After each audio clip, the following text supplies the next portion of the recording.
ચામુંડાના દર્શન માટે પદયાત્રિકોનું ઘોડાપુર ઉમટી પડે છે અને એમાં પણ ચૈત્રી પૂનમના દર્શન માટે પદયાત્રિકો વધુમાં વધુ સંખ્યામાં ગામોગામથી ચાલીને આવતા હોય છે। તે લોકોની સેવા માટે લોકો રસ્તા પર ચા પાણી નાસ્તો તેમજ જમવાના કેમ્પનું આયોજન કરે છે।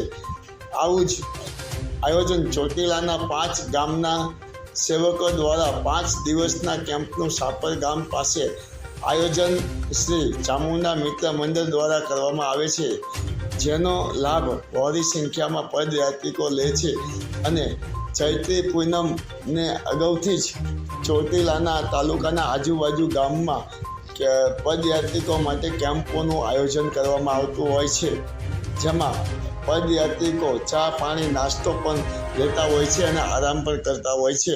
જ્યારે ચૈત્ર મહિનાની પૂનમને દિવસે ચૈત્રી પૂનમને ગુજરાતભરમાંથી ચાલીને પદયાત્રિકો આવતા હોય મા ચામુંડાના સાનિધ્યમાં આવતા હોય છે અને મા ચામુંડા માતાજીને સાનિધ્યમાં શીશ નમાવતા હોય છે અને મા ચામુંડાના આશીર્વાદ મેળવતા હોય છે।